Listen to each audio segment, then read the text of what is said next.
when people say like, oh, you can't be a celebrity and have this, or you can't be a child and have this, what people don't realize, or like you can't compare your problems. Everyone is everything. Like, I know that sounds weird, but everyone has happiness. Everyone has sadness. Everyone has anger. You know, everyone has struggles. And like, you can be two things at once. You can be happy and sad. You can be excited and stressed. Like, you can be more than one thing at once.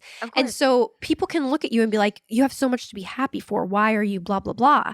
And it's like, yes, I am happy. You're correct. You know, oh, she was always such a happy kid. How could she have anxiety? I was. You could be happy and anxious. Of course, you can. You're not always just one thing. That's me right there. Yeah. Hi, I'm happy and anxious. Nice to meet you. No, it's so true. Yeah. Yeah, because it doesn't take away from your happiness. It doesn't take away for what you're grateful for. Yeah. Like, you know, people like, why are you always worrying? Like, that takes away from nothing. Like, that's just who you are. And like, the most important thing I think I've realized, like, growing up is even like, you know, I still like battle with it every day. It's obviously not as intense like when I was a kid, and I'm very grateful for that. Because you probably know how to manage it a little bit. Exactly. Yeah. And that's the thing is like, with this generation as well, I feel like a lot of people, well, not everyone, I'm not speaking for everyone, but like some people, at least me, I thought that I had to like beat it. I'm like, my dream is... Like you could cure it. Yeah, I'm like, when I was younger, like people would ask me like, what's your dream? And I would be like, to have no anxiety. And people were like, oh, that's deep. I'm like, oh.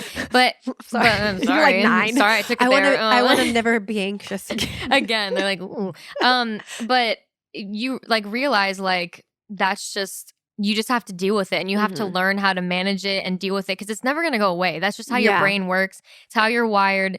That's just the way it is. You just have to accept it. You just have to accept it, and you just have to live with it, and you know your limits. Like, especially, I feel like a lot of times too, like, you know, I'll go to like a crowded place or something, and I'm like, no, I have to be here because everyone else is fine with it. But even just being like, hey guys, like, I'm just gonna stay back, like, that's not a problem at all, and no one's gonna be like, oh. And if they do, then like, then whatever, boo, like, boo on them, leave them. Yeah.